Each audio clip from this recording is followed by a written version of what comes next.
Hey y'all, welcome back to my channel. I know it's been a long time since I actually sat down and recorded a video on a subject and not just like a random video or short or live at the zoo or something like that. So today, this video is a pretty serious subject.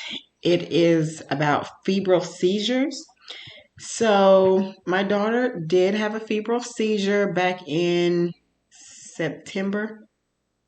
I don't like remembering dates of bad things because who wants to remember that? Okay, who wants to be like this time every year? Or I remember when this happened. Nobody's. I don't.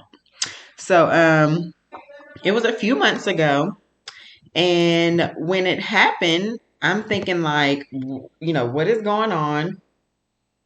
This is unheard of.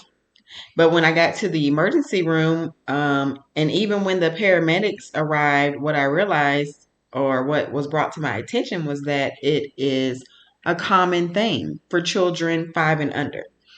So, since it's so common and I had never heard of it, and 99% of the people that I mentioned to had never heard about febrile seizures, I figured it is extremely important to make a video about it. So, here I am. I'm going to be reading off of Mayo Clinic, Mayo, however you say it, MAYO clinic.org.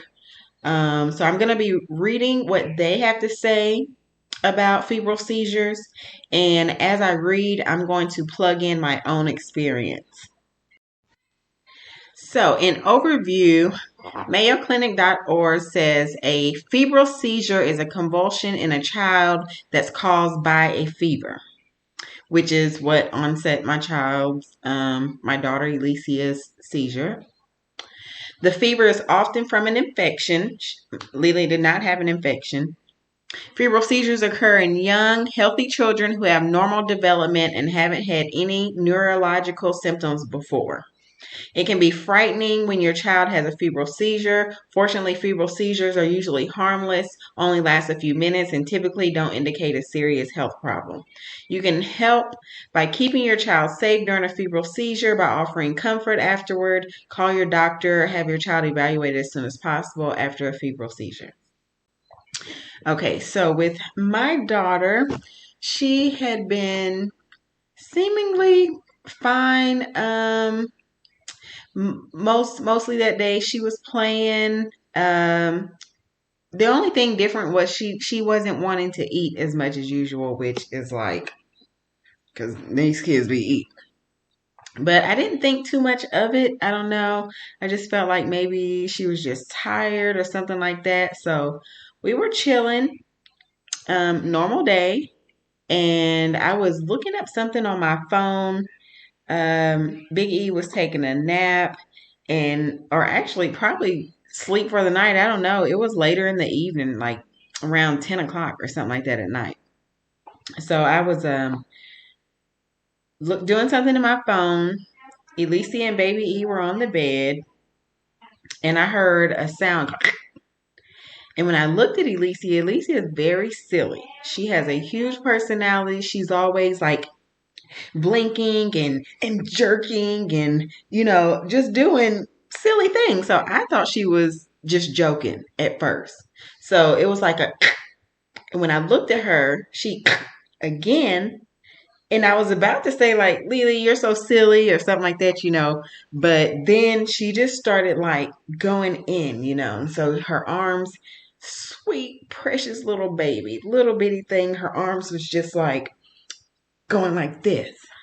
And then I realized, okay, this is something that's she's not joking. It's something that she can't control. So at that point, I'm like, babe, call 911. So he jumps up out of his sleep, not knowing what in the world is going on. I didn't know what was going on. I had never experienced this before. Actually, seeing someone have a seizure is something that I had never saw before, and it was one of my biggest fears. I'm not sure why. I just felt like it was such a scary thing, the idea of seeing someone have a seizure. So, jumps up out of his sleep. calls 911. My son, jumped up. I grabbed Lily and I looked at her, because I'm holding her. And so her face is here. I look at her and her eyes, her eyes was just flickering so fast. And I was like, oh my God, like what is happening to my baby? So I didn't know what to do.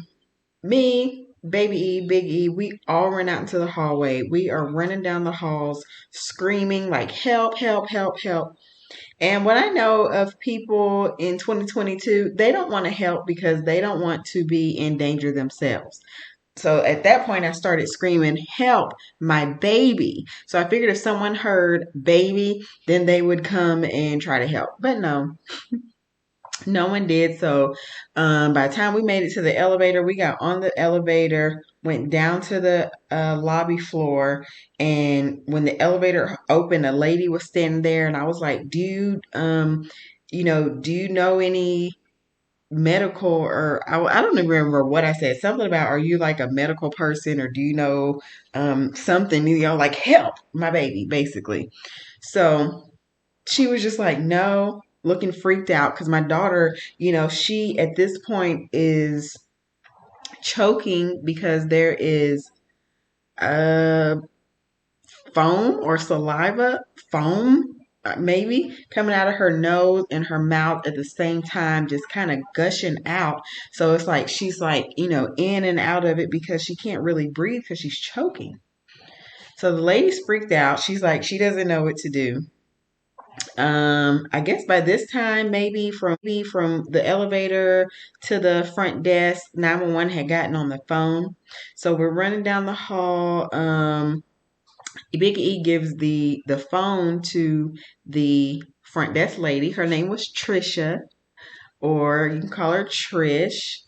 We love her so much, so thankful for her. So he gave her the phone to call 911 or to actually give 911 the address of, where we were, because we were in a hotel at the time, staying in a hotel for the night. I'm trying to supposed to be stop saying so much, so I have to like keep that mindful. But as Trisha is giving them the address, we run outside looking around, trying to see if we could find anyone to help. A guy was out there smoking a cigarette on the bench, and he just kind of jumped up and was like, he didn't know. So we went back into the lobby. And at this point, as I'm walking through the front door of the hotel, going back inside the hotel to the lobby, I felt my daughter go limp. She just went limp. And when I looked at her, she was blue. And when I noticed she was blue, I lifted her shirt up to see if her belly was moving. And then I put her face up to my cheek to see if she was breathing. And neither of which was the case. She was not breathing. She was unconscious at this point. And at this point, I actually thought she had passed away. And not being able to verbalize it or look her father in the face to tell him that we lost our daughter, I laid her on the couch in the lobby. At this point, there were people in the hallway on the first floor looking down into the lobby, and there were people in the lobby around us, not knowing what to do, but just wanting to help, even though they didn't know how. So I laid her on the couch for her father to see for himself because I couldn't verbalize it. And when I laid her on the couch in the lobby, I laid her down and her neck just immediately, lifelessly, just like slumped over. Her head just slumped over. And she was still blue. And so Trisha says, so, I'm like, help my baby, we're, screaming, crying, like, help our baby, help our baby. And Trisha, she still has the phone. And she's like, breathe into her mouth. And so this gave me hope. It like got me back going. So I'm like, oh my gosh, do you know CPR? And she's like, no. And I was like, well, give me the phone. So she gave me the phone. I got on the phone with 911. And the lady just kept talking or like just like I don't know, it was like small talk or something. I don't know. And I'm like, ma'am, tell me what to do. Like my baby, she's dying. And so she told me to lay her flat. And for me, the flattest thing around was the ground. I know a hotel floor or any floor is not the cleanest, but baby, I was about to save my daughter's life. Wasn't even thinking about all that. I know the lady told me to lay her flat. I laid her flat. Okay. So when I laid her flat, she told me to put my hand underneath her neck and kind of like, you know, lift her head back like that. So once I did that, she immediately gasped a small bit of air. It was just like, so I'm like, yes, we have something to work with. So I knew my daughter was strong, and I knew if she had any life left that I could pull her back and she could come back from this.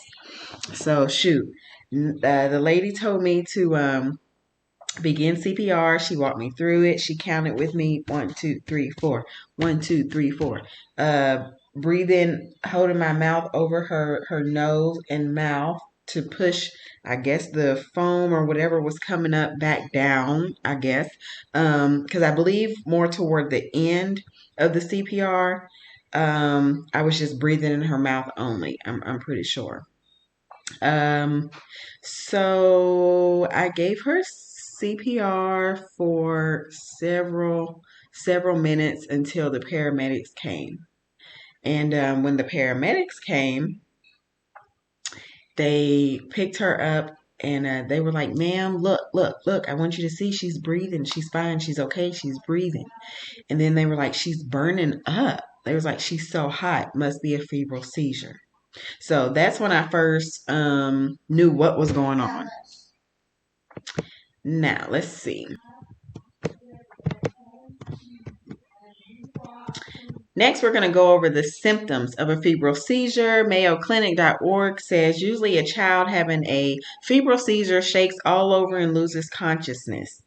Sometimes the child may get very stiff or twitch in just one area of the body. So Lily was twitching in her arms. Not too stiff as I remember. A child having a febrile seizure may have a fever higher than 104. Elisia's temperature when the paramedics first took it was 106. They gave her some Tylenol. Not long after she took the Tylenol, maybe like 10 minutes or more around there, it went down to 104, 102, started coming down. They could lose consciousness, which she did. And C, they could shake or jerk the arms or legs. So, yeah. Febrile seizures are classified as simple or complex. A simple febrile seizure, this most common type, lasts from a few seconds to 15 minutes. Simple febrile seizures do not reoccur within a 24-hour period and are not specific to one part of the body. A complex febrile seizure lasts longer than 15 minutes, occurs more than once within 24 hours, and is confined to one side of your child's body. So by reading this, I'm going to say that my daughter definitely had a simple febrile seizure. And the doctors asked how long it lasted. I would say the way time was going for us, it really felt like it was about 15 minutes. But after telling the paramedics the timeline of the story of when it happened, going downstairs, blah, blah, blah, the time that they got there, they concluded that it was probably around like maybe 5 minutes. So I don't know. I don't know. Febrile seizures are most often occur within 24 hours of the onset of a fever and can be the first sign that a child is ill. So again, she hadn't seemed sick. I guess I hadn't noticed a fever because I feel like she's always hot. Like her body is always hotter than the rest of ours, I feel like. And she's been that way since she was little. So I didn't feel no abnormal heat or temperature from her that day. I don't know. So it's saying when to see a doctor. See your child's doctor as soon as possible after your child's first febrile seizure. Even if it lasts only a few seconds, call an ambulance to take your child to the emergency room, which is what happened when the paramedics showed up. I think when I did visit Trisha again, she has probably a different view of the memory that night because, she was just helping us out. It wasn't her child. So, and she was coming from a different angle. So she said the first guy that showed up was with the fire department. And when I tell you this man was slowly walking over to me and my child that lay there that I'm giving CPR, excuse me. So I am screaming to him, run, run. It's my baby. What are you doing? He's like, I'm coming, ma'am. I mean, just slow. And then some other paramedics came. I guess they came off of the ambulance and was running to us. So it says, call an ambulance to take your child to the emergency room if the seizure lasts longer than 5 minutes or is accompanied by vomiting, a stiff neck, breathing problems, extreme sleepiness. Now, after Lily began breathing again, she did open her eyes. She came to, and she was quiet for hours. It was about 4 or 5 hours before she said anything. So the ride in the ambulance to the emergency room, which we went to Eggleston, which I think is part of Emory, Indicator. She was just staring at me blankly. She was kind of looking at me like, I know who you are. I love you. I'm happy you're here. But she just couldn't speak. She was just like a blank stare, kind of just looking over. She was exhausted. The seizure had exhausted her. But she did stay awake. She stayed awake. Some causes for a febrile seizure, it says usually a higher than normal body temperature causes febrile seizures. Even a low-grade fever can trigger a febrile seizure. Infection is one cause. It says the fevers that trigger febrile seizures are usually caused by a viral infection and less commonly by a bacterial infection. The influenza virus, and the virus that causes rosola, which often are accompanied by high fevers, appear to be most frequently associated with febrile seizures. Post-vaccination seizures, the risk of febrile seizures may increase after some children experience childhood vaccinations. These include stick with me here, the diphtheria, the tetanus, and the pertussis vaccine, and the measles, mumps, rubella vaccine. A child can develop a low-grade fever after a vaccination. The fever, not the vaccine, causes the seizure. Now, y'all, I tell people don't take any medical advice from me. On this channel, I give my opinion and I speak from my own knowledge.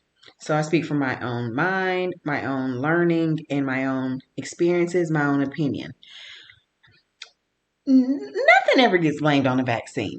Nothing ever gets blamed on a vaccine. It's always something else.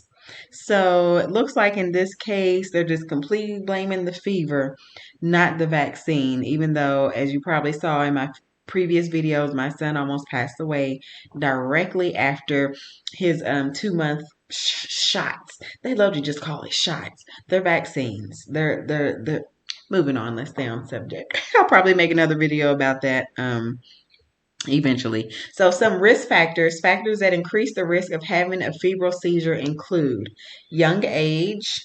Most febrile seizures occur in children between 6 months and 5 years of age. Elisia was 1 year and about 9 or 10 months. With the greatest risk between 12 and 18 months of age.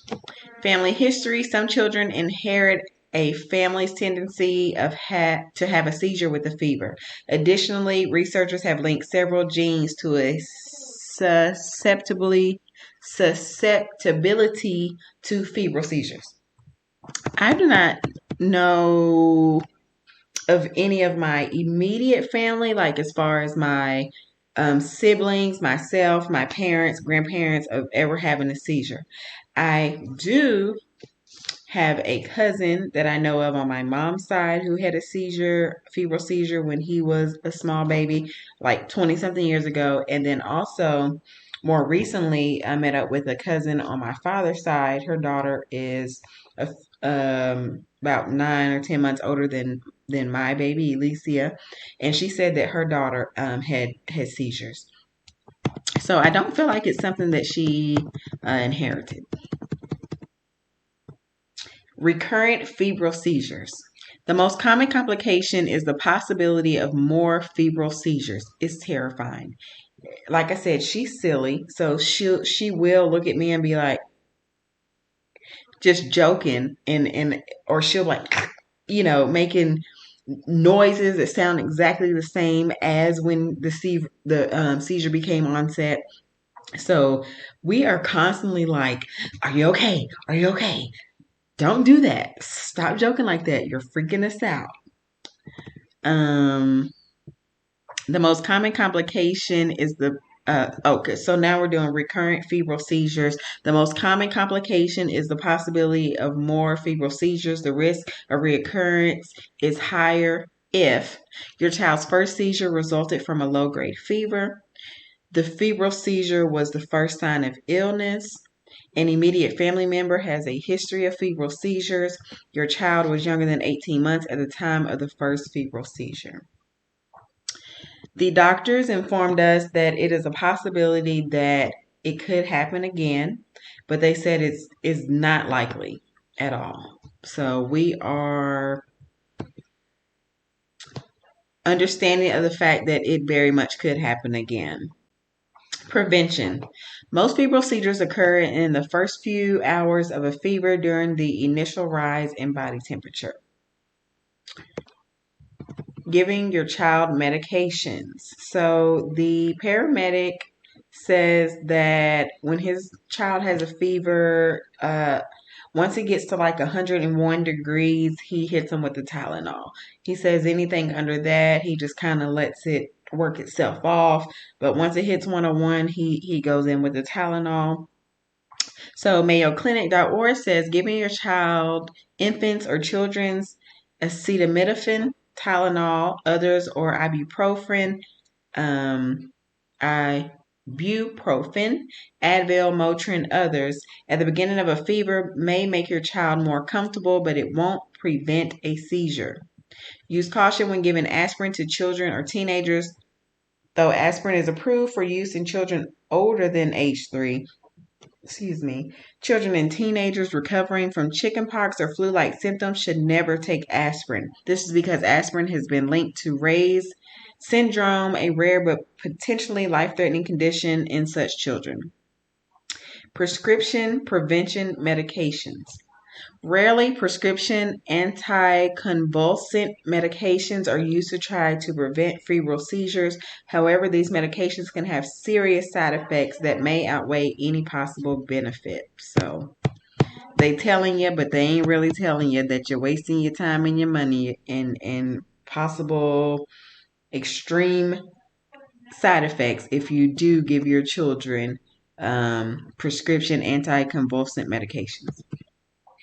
Rectal diazepam